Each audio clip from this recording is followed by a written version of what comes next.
बुधवार तारीख 17 जनवरी 2018 जम्मू कश्मीर के कठुआ ज़िले में एक ऐसी घटना घटी जिसने पूरे देश को हिला के रख दिया।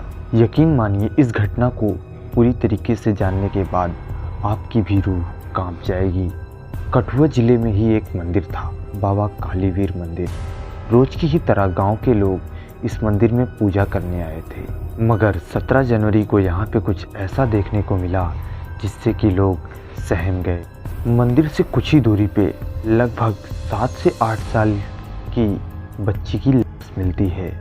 पहले तो लोगों ने सोचा ये किसी जानवर का काम है, मगर जब पोस्टमार्टम रिपोर्ट आती है और उसमें जो कुछ भी निकलता है उस पे किसी को विश्वास नहीं हो रहा था कि आखिर 8 साल की बच्ची के साथ ऐसा कोई कैसे कर सकता है। दरअसल इस बच्ची को किसी जानवर ने नहीं बल्कि 7 दरिंदों ने मिलके गैंग रेप और मर्डर किया था। आखिर में कौन थे ये 7 लोग और इन्होंने क्यों इस बच्ची के साथ ऐसा दुष्कर्म किया, आइए इस कहानी में जानते हैं। आसिफा बानो, इनके पिताजी का नाम मोहम्मद यूसुफ था, जो कि कश्मीर में ही 6 महीने के लिए ज़मीन लीज पे लेके बकरियों तथा अन्य जानवरों को चराते थे और कुछ समय के बाद उसे बेच के अपना गुजारा करते थे। आसिफा की मां का नाम नसीमा बीवी, जो कि हाउसवाइफ थी। 2018 जनवरी की बात है। आप लोगों को पता ही होगा इस टाइम पे जम्मू कश्मीर में कितनी ज़्यादा ठंड रहती है। ठंड के ही कारण ये लोग अपने जानवरों को चरा नहीं पा रहे थे।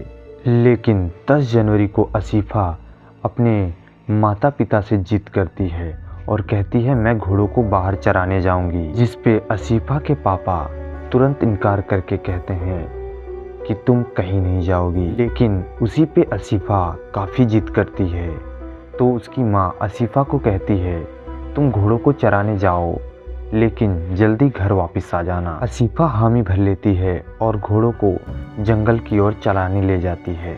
उसी के कुछ समय बाद लगभग शाम के 4 बजे जब घोड़े घास खाते खाते वापस घर की ओर आ जाते हैं, तो मोहम्मद यूसुफ, जो कि आसिफा के पापा हैं, वो देखते हैं घोड़ों के साथ आसिफा वापस नहीं आई है। आसिफा की मम्मी को साथ लेके आसिफा को ढूंढने निकल जाते हैं, मगर काफ़ी देर आसिफा को ढूंढने के बाद भी आसिफा का कोई पता नहीं चलता है। जिसके बाद आसिफा के पिताजी परेशान होके 12 जनवरी को अपने ही पास के थाने में आसिफा की गुमशुदगी की रिपोर्ट लिखा देते हैं। अब पुलिस के द्वारा इस पूरे एरिया में जांच की जाती है, मगर काफ़ी ढूंढने के बाद भी पुलिस को भी आसिफा कहीं नहीं मिलती है। उसी के 5 दिन बाद बाबा कालीवीर मंदिर के पास कुछ लोगों को एक बॉडी मिलती है, जो कि लगभग 7 से 8 साल की किसी बच्ची की थी, जिसके बारे में वो लोग तुरंत पुलिस को इत्तला करते हैं। पुलिस ये बॉडी किसकी है ये जानने की बहुत कोशिश करती है, मगर विक्टिम के फेस को इतनी बुरी तरीके से कुचला गया था जिससे उसकी पहचान करना काफ़ी मुश्किल था। मानो कातिल नहीं चाहता था इस बच्ची की पहचान लोगों को हो। वहीं पे मोहम्मद यूसुफ, जो कि कुछ दिन पहले ही अपने ही पास के पुलिस स्टेशन में गुमशुदगी की रिपोर्ट लिखाए थे, जिस वजह से पुलिस मोहम्मद यूसुफ और उनकी बीवी को पहचान के लिए पुलिस स्टेशन बुलाती है। मोहम्मद यूसुफ पुलिस स्टेशन में जाने के बाद जब उस बॉडी को देखते हैं तो फूट फूट के रोने लगते हैं और कहते हैं ये मेरी ही बेटी है।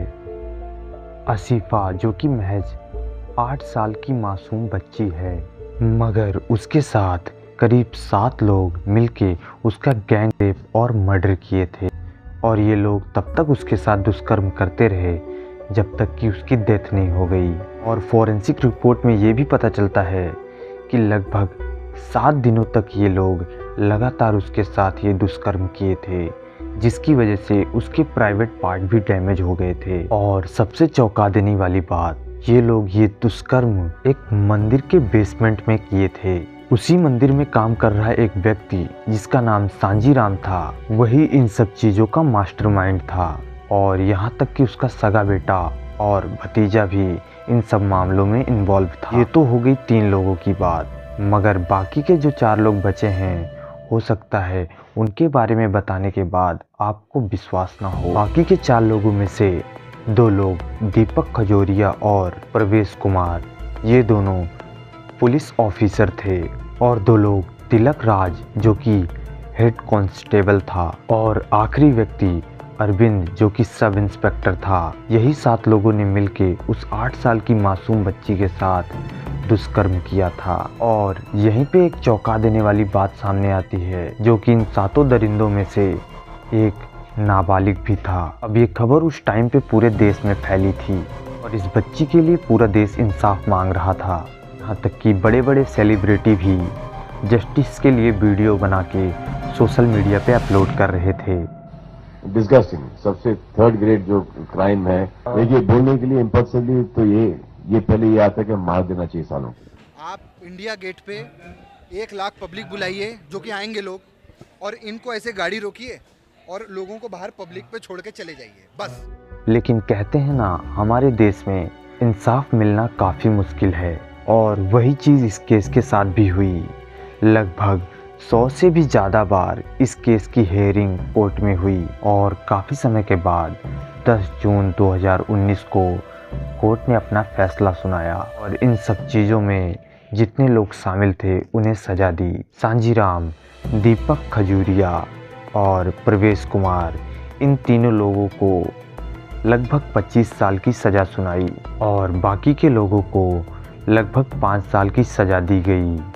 इतना बड़ा जुर्म करने के बाद भी मात्र 5 साल की सज़ा, क्या ये सज़ा बहुत कम नहीं है? आपकी इस बारे में क्या राय है? आप हमें कमेंट बॉक्स में बताएं, और ऐसी ही रियल क्राइम स्टोरी सुनने के लिए हमारे चैनल को सब्सक्राइब कर लें।